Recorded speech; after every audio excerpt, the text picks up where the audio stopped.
Pakistan is important. It's home to well over 200 million people. It is a nuclear state and a very substantial nuclear state. Mr. Imran Khan, known for his sports acumen, became prime minister. He lost his parliamentary majority. New elections are supposed to be held in Pakistan in October or November of this year. The Supreme Court retains a good degree of independence. It ordered that there be provincial elections in both Punjab and KPK. That ruling has been ignored. It was a more specific ruling as to Punjab. But what's important is that we do see national elections held as scheduled. I've been involved in Pakistan from a whole lot of different angles. I chair the small but Sindh caucus. We have seen over the many years I've been involved in human rights for both Sindhi activists and also Hindu girls who are abducted in Sindh and forced to convert to Islam and marry much older men. We are all concerned, at least all of us in America, about Dr. Afridi. Congress is perhaps more concerned than the State Department. This is an issue that many of my colleagues have spoken out about loudly for well over 10 years. Dr. Afridi, as you'll remember, played a critical role in getting Osama bin Laden. There are those who say that SEAL Team 6 had 23 members, and Dr. Afridi was the 24th man. He remains in custody chiefly for helping the United States get Osama bin Laden.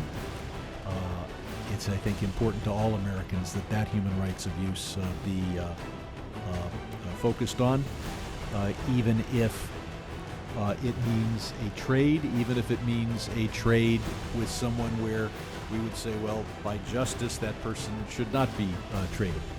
But the greater justice will be obtained if Dr. Afridi is released. While Imran Khan was in power, there were human rights and rule of law issues in Pakistan.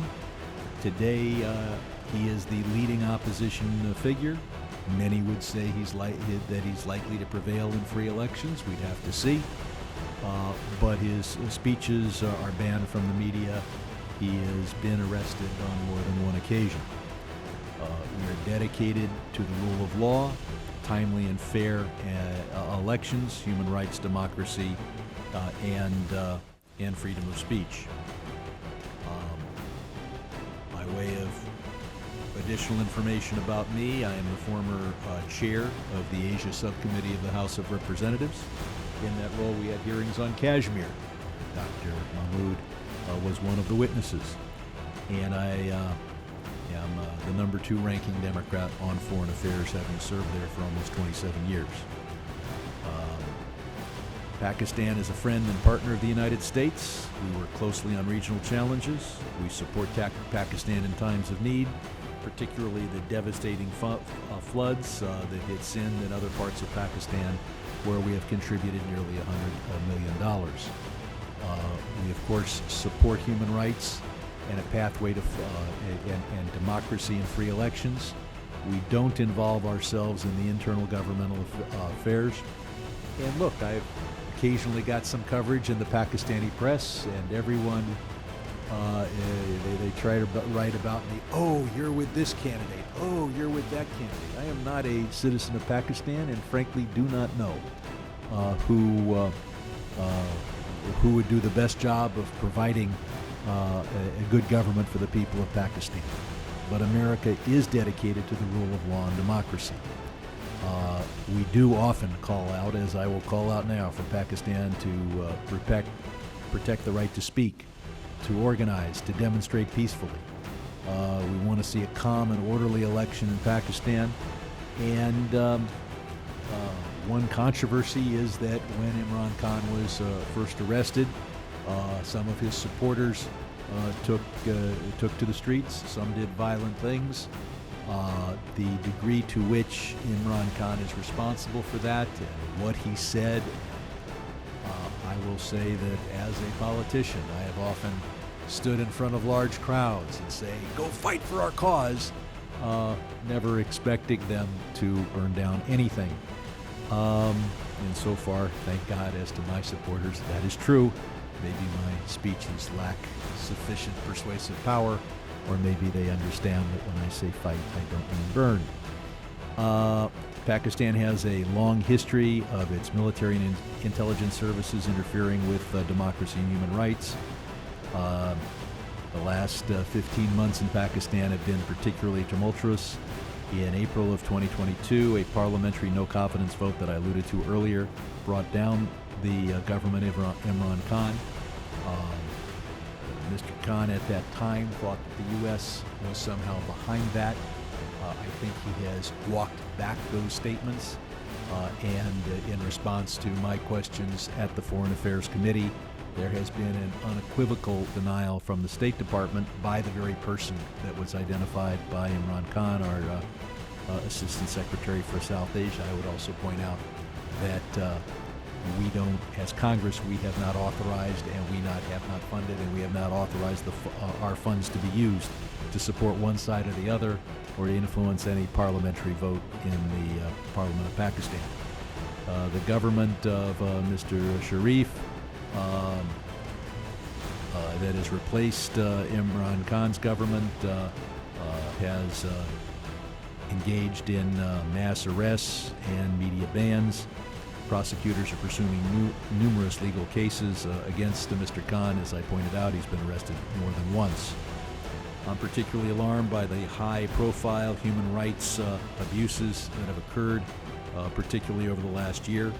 The arrests, alleged torture, and even alleged, and I think in some cases, proven to the satisfaction of the most respected human rights advocates in the world, perhaps involving sexual abuse of political figures, such as former Prime Minister Khan's Chief of Staff, Shahbaz Gill. And we also saw the unfortunate treatment of journalist Jamil Farouqi. My Urdu pronunciation has never been complimented or certified accurate, and if I butcher a name too much, Asif will chime in and at least make sure that you know which individual I'm talking about, even if you're not pleased with my pronunciation. There are two more prominent individuals who were arrested. We have their pictures here to draw attention.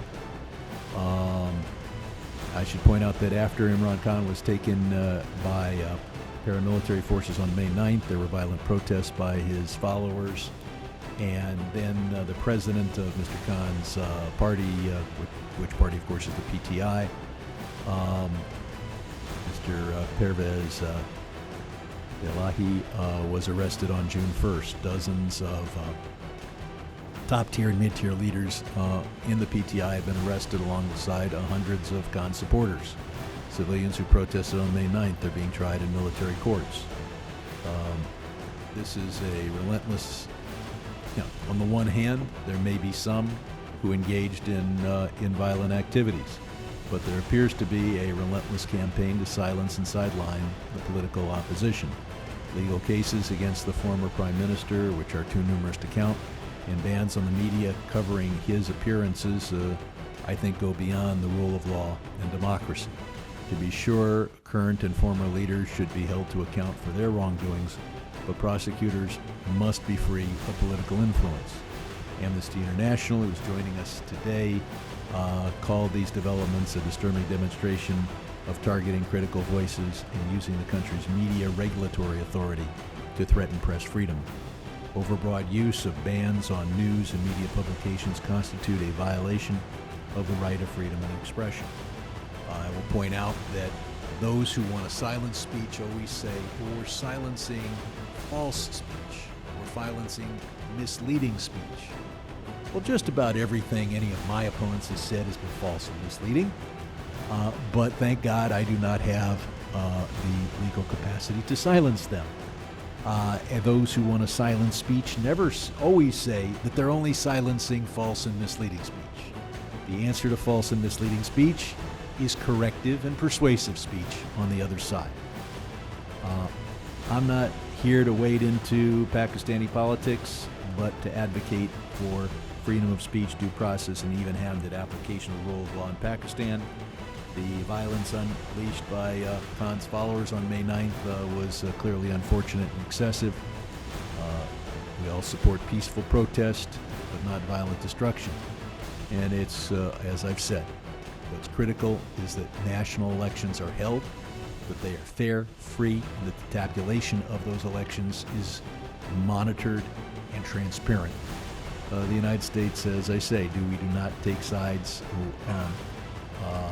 and we take sides only on behalf of democracy. Pakistan has had a range of human rights violations beyond abuse of state power on political scores. There are arbitrary killings, forced disappearances, tortures, restrictions on religious freedom. And here I want to point out just how dangerous it is for a country to have a blasphemy law with severe penalties. Now, I don't expect every country to have a U.S. First Amendment approach, which allows you to do everything everywhere. I was particularly stung half a century ago when Nazis paraded under our First Amendment through Skokie, Illinois, a town which at the time had many Holocaust survivors. I'm not saying every country needs to have that full U.S. First Amendment approach, but when you have a blasphemy law, it is an invitation to someone of the majority religion to just find somebody they don't like in the minority religion and say, that person said this about the prophet. How do you prove otherwise? What flames and passions? If the politics of Pakistan do not allow for a change in the substance of the blasphemy law, there could be a change in the level of proof that is necessary in order to establish a violation. But to say that a private conversation where one person says one thing and that could be dispositive, that is a danger to any politician who has enemies and any member of any minority religion. I want to highlight two individuals who suffered these abuses. Khadija Shah, a dual U.S. citizen, is one of them, and I call on Pakistani authorities to, at very minimum, transfer her to house arrest so she can be with her family. And of course, her picture is up here. We also want to feature Imran Reza Khan, a journalist who's been missing for several months. His picture is here. At least his captor should let his family know whether he is alive and where he's located.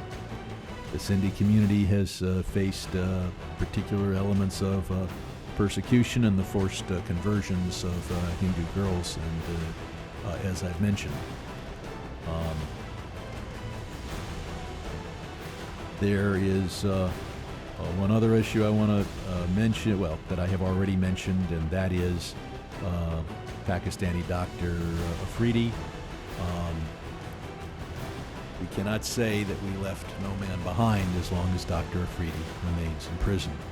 He risked his life to help us get the worst terrorist in the world. Pakistan and the entire world should rejoice in the death of bin Laden and should honor anyone who helped make that happen.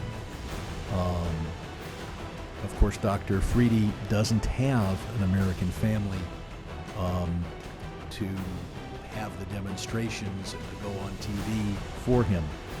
And we have seen we've seen the United States trade Victor Aboot for an arms dealer with a lot of blood on his hands for the release of a WNBA player. Dr. Afridi intentionally, knowingly risked his life to help rid the world of a terrorist responsible for over 3,000 American deaths. We will continue to monitor the situation, take every appropriate action to try to push our government in the right direction with regard to its involvement in Pakistan human rights.